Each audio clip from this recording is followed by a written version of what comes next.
இதெல்லாம் big pass எவ்வளவு தரமா சேனல் எடுத்து கொண்டு போயிட்டு இருக்காங்க பாருங்க நண்பர்களே, வேற லெவல் பண்றாங்க. ஆனா ஒன்னு சொல்லி ஆகணும் ப்ரோ, எவ்வளவு பேர் இதை நோட் பண்ணீங்கன்னா தெரியல, இந்த சீசனை பொறுத்தவரைக்கும் ரொம்ப ஒஸ்ட் அண்ட் பயாஸ்டா இருக்கு ப்ரோ. சேனல் பயங்கர பயாஸ்டா இருக்குது.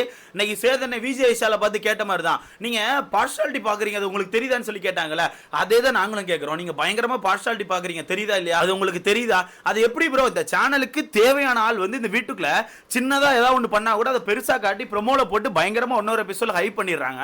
ஆனா ஒரு நபர் இவங்களுக்கு தேவையில்லைன்னு முடிவு பண்ணிட்டா, அந்த நபர் இந்த வீட்டுக்குள்ள எவ்வளவுதான் கண்டென்ட் கொடுத்தாலும் சரி, எவ்வளவுதான் நல்லபடியா பேசினாலும் சரி, எவ்வளவுதான் டாஸ்க் சூப்பர் ஆடினாலும் சரி, அந்த நபரை அப்படியே ஹைட் பண்ணி கொண்டு போயிட்டு நீங்களா பரவாயில்ல போயிட்டு வாங்க அப்படின்ற மாதிரி பயங்கரமா ஹைட் பண்ணிடுறாங்க ப்ரோ. இது எதுக்குன்னே தெரியல.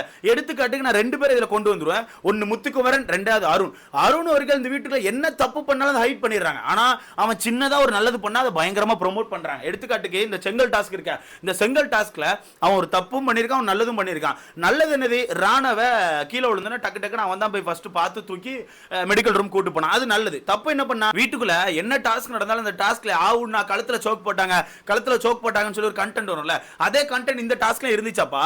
முத்துக்குமரன் 2 தடவை சோக் போட்டுருப்பாரு, அந்த சோக் விஷயத்தை எடுத்து பேசவே இல்லை, அதை காட்டவும் இல்லை, பயங்கரமா ஹைட் பண்ணிட்டாங்க இன்னொரு எபிசோட்ல. சோ தெரியுதா?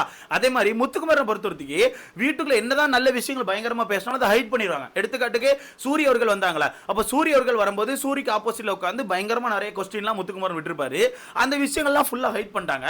ஆனா இந்த வீட்டுல யாரையா ஒருத்தரை பத்தி சின்னதா ஏதாவது தப்பு பண்ணிட்டாலோ, இல்ல டாஸ்க்ல அவர் ஏதாவது சின்னதா தப்பு பண்ணிட்டாலோ, அந்த விஷயத்தை பயங்கரமா போட்டு ஹைட் பண்ணி முத்துக்குமரன் மொத்தமா முடிச்சு கட்டிடுறாங்க. சோ இந்த மாதிரி போயிட்டு இருக்குது. இந்த வரிசையில இப்ப பவித்ரா அவர்களும் ஆட் ஆயிருக்காங்க. அப்படியே பவித்ரா அவர்களும் ஆட் ஆயிருக்காங்க. இப்ப போன வாரம் அவங்களுக்கு ஒஸ்ட் பெர்ஃபார்மர் கொடுத்தாங்கப்பா. கண்டிப்பா அது ஒஸ்ட் பெர்ஃபார்மர் தான், ஏன்னா பெருசா எதுவுமே பண்ணவே இல்லை. அவங்களுக்கான ஒரு இன்புட் அப்படிங்கிறது ரொம்ப கம்மியா தான் இருந்துச்சு. நீங்க ஒஸ்ட் பெர்ஃபார்மர் கொடுத்தீங்க.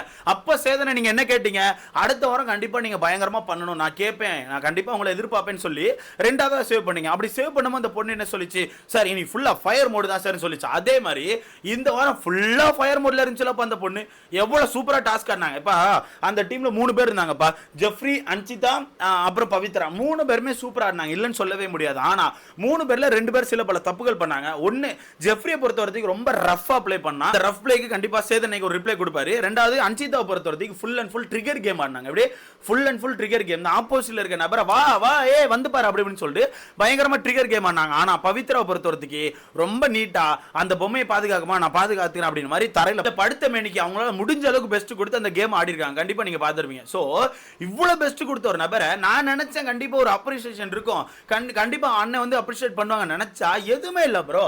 நேத்துக்கான எபிசோட்ல ஒவ்வொருத்தரை கூட்டு பாராட்டுறாங்க, தீபக் கூட்டு பாராட்டுறாங்க, உங்க கால் வழியில நீங்க சூப்பரா பண்ணிருக்கீங்க, வெளியே பயங்கரமா நிறைய ஆடியன்ஸ் நீங்க சம்பாதிச்சிருக்கீங்க, சூப்பரா பண்ணிருக்கீங்க, உங்க பையன் பெருமைப்படுவான்னு சொல்லி அவங்கள பாராட்டுறாங்க. அப்படியே கட் பண்ணி இந்த பக்கம் பார்த்தா முத்துக்குமரன் அவர்களுக்கு பாராட்டுகள் வருது, ஜாக்லின் அவர்களுக்கு பாராட்டுகள் வருது, அப்புறம் நம்ம ரஞ்சித் அவர்களுக்கு பாராட்டுகள் வருது, ரயான் அவர்களுக்கு பாராட்டுகள் வருது, எல்லாருக்குமே ஒரு வகையில் ஏதாவது சின்ன சின்ன பாராட்டுகள் வருது. ஆனா பவித்ரா மட்டும் இவர் என்ன சொல்லிப்பா தெரியுமா, பவித்ரா உங்ககிட்ட என்ன சொல்லன்னு தெரியல, நல்லா பண்ணிருக்கீங்க, ஆனா இன்னும் எதிர்பார்க்கிறோம் ஃபயர் மோடா அப்படிங்கும்போது, ஆமா சார் ஃபயர் மோட் தான், ஆனா ஃபயர் பத்தல அப்படிங்கிறாங்க. என்ன புரியலனா, இதுக்கு மேல ஃபயர் பத்தலன்னா அந்த பொண்ணு என்ன பண்ணிருக்கணும், பொம்மையை கையில வச்சு பறந்து எங்கன்னா போயிருக்கணுமா, ஃபயர் பத்தலன்னா என்ன பண்ணணும்னு கேட்கிறேன். எப்ப இந்த டாஸ்க் அவ்வளவுதானே பாட முடியும், இதுக்கு மேல ஃபயர் வேணும்னா என்ன பண்ண முடியும் நான் கேட்கிறேன். நான் கேட்கறது உங்களுக்கு புரியுதா? இதுக்கு முன்னாடி நான் பவித்ரா எங்கேயுமே சப்போர்ட் பண்ணிருக்க மாட்டேன், உண்மையாவே பண்ணிருக்க மாட்டேன், நான் மனசார சொல்றேன் சப்போர்ட்டே பண்ணதில்லை. ஆனா இந்த இடத்துல நான் ஏன் இந்த ஸ்டாண்ட் எடுக்கிறேன்னா, அந்த பொண்ணு உண்மையாவே இந்த வாரம் நல்லா பண்ணிச்சு ப்ரோ, உண்மையாவே நல்லா பண்ணிச்சு. அவ்வளோ அந்த யாரையுமே ட்ரிகர் பண்ணாம, யார்கிட்டே ரஃபா ப்ளே பண்ணாம, முடிஞ்ச அளவுக்கு யார் என்ன லாக் பண்ணாலும் அந்த லாக்ல வந்து அந்த லாக் ரொம்ப வித்தியாசமா கொண்டு போகாம, எடுத்துக்காட்டுக்கு முத்துக்குமரன் அவர்கள் எனக்கு தெரிஞ்சு ஒரு 2-3 தடவை பயங்கரமா லாக்லாம் போட்டு படுக்க வச்சிருப்பாரு. அப்படி படுக்க வச்சப்போ முத்துக்குமரன் ரொம்ப ஜெனியூனா அந்த இடத்துல ஓகேவாமா நீ கம்ஃபர்ட்டா இருக்கியாமான்னு கேட்டு தான் ஆடி இருப்பாரு. ஆனா அந்த பொண்ணு அந்த இடத்துல ஒரு தடவை கூட இல்ல விடுங்க, இல்ல எனக்கு அப்படிலாம் எதுவுமே சொல்லவே இல்லை. அந்த பொண்ணு இல்ல பரவாயில்ல ஓகே கரெக்டா இருக்குன்னு சொல்லிட்டு ரொம்ப நீட்டா ப்ளே பண்ணிருக்கா. அந்த இடத்துல அந்த பொண்ணுக்கு ஒரு அப்ரிஷியேட் கொடுத்துருக்கலாமாப்பா, அப்ரிஷியேட்டே கொடுக்காம இன்னும் ஃபயர் பத்தலன்னு சொன்னா எனக்கு புரியவே இல்லை ப்ரோ.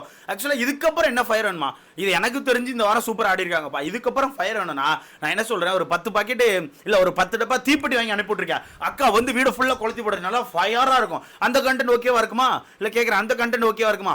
ஃபயர்னா எனக்கு தெரிஞ்சு நீங்க தான் ப்ரோ வீட்டுக்குள்ள இருக்க எல்லாரையும் ட்ரிகர் பண்ணி விட்டுட்டு இருக்கீங்க, ஓகேவா? எனக்கு தெரிஞ்சு நீங்க தான் ரொம்ப ட்ரிகர் பண்றீங்க.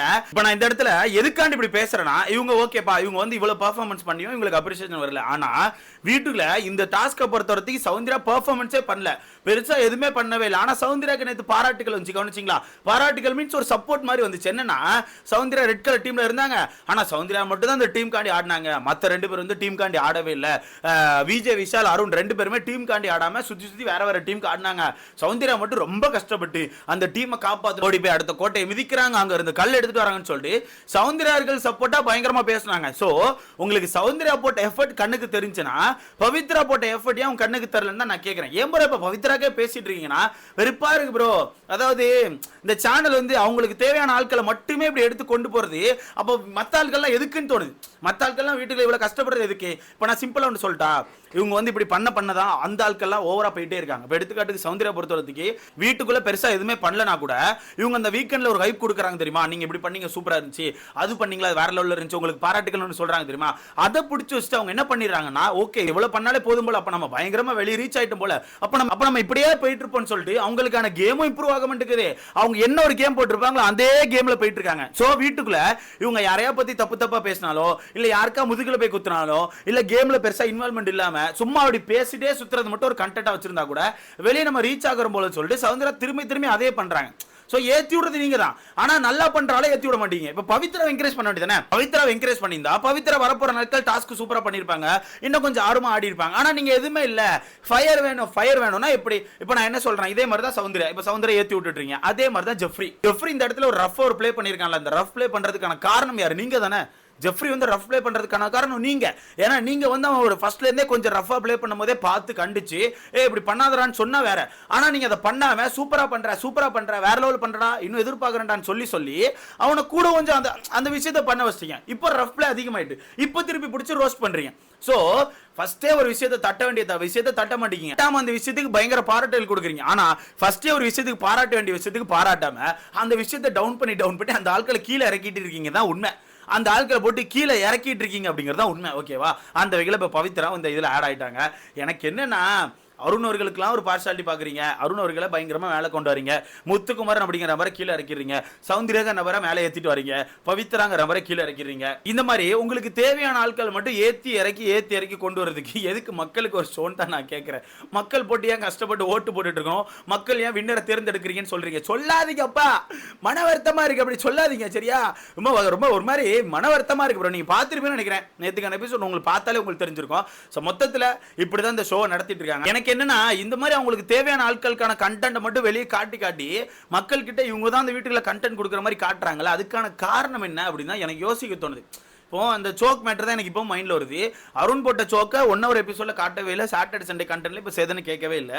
ஆனா இதே வேற யாருக்கா போட்டிருந்தா அந்த கண்டென்ட்டை பெருசாகி கேட்டுறாங்க. இப்போ எடுத்துக்காட்டுக்கு இந்த மேட்டர் எடுத்துக்கோங்க, ரயான் ராணோ மேட்டர்ல இந்த ரயான் ராணோ மேட்டரை எவ்வளவு பெருசாக்குனாங்க, அதுல சோக்கே விடல. நான் எப்படி பார்க்க போனா அது சோக்கே கிடையாது. அருண் போட்டான் அதான் சோக்கே, எப்படி இழுத்து பின்னாடி போட்டான் அதுதான் சோக்கே, அங்க சோக்கே விழல. ஆனா சோக்கே விழாத விஷயத்தை பெருசாக்குனாங்க, இங்க சோக்கு விழுந்த விஷயத்தை பெருசாக்கலையே அப்படிங்கறத எனக்கான ஒரு மன வருத்தமா இருக்கு.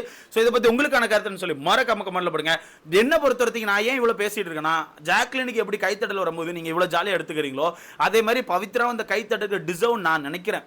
இப்போ ஜாக்லின் டிசர்வ் இல்லைன்னு சொல்ல வர, ஜாக்லின் கண்டிப்பா ஒரு டிசர்வான ஒரு பர்சன், அதே மாதிரி பவித்ரா ஒரு டிசர்வான பர்சனா நான் பாக்குறேன். இந்த வாரத்துக்கு பவித்ரா டிசர்வா நான் பாக்குறேன். ஸோ இதை பத்தி உங்களுக்கான கருத்துன்னு சொல்லி மறக்காம கமெண்ட்ல படிக்க பார்க்கலாம். இன்னும் என்னென்ன பண்ண போறாங்க, வரப்போற வாரத்துல இருந்து வேற ஃபேமிலி வீக்கு, வரப்போற வாரம் வேற ஃப்ரீ ஸ்டாஸ்க்கு யார் குடும்பங்கள் உள்ள வந்து என்னென்ன பேச போறாங்க, என்னென்ன கொளுத்தி போட போறாங்க அப்படிங்கறதெல்லாம் பார்க்க வேண்டியிருக்கு. முக்கியமா சேதனை அருணை பத்தி ஒரு சம்பவம் பண்ணிருக்கா போல. அதாவது சேதனனுக்கு பேச விருப்பம் இருக்கு, ஆனா பேச முடியல. ஏதோ ஒரு பவர் வந்து சேதன் அப்படி லாக் பண்ணுது. அது என்ன பவர் அப்படிங்கிறது உங்களுக்கே தெரிஞ்சிருக்கும். பார்க்கலாம், சேதன் ஒரு விஷயம் பேசியிருக்காப்லையா, அது என்னன்னு சொல்லி அடுத்த வீடியோல சொல்றேன். இதை பத்தி உங்களுக்கான கருத்துன்னு சொல்லி மறக்காம கமெண்ட்ல போடுங்க. அடுத்த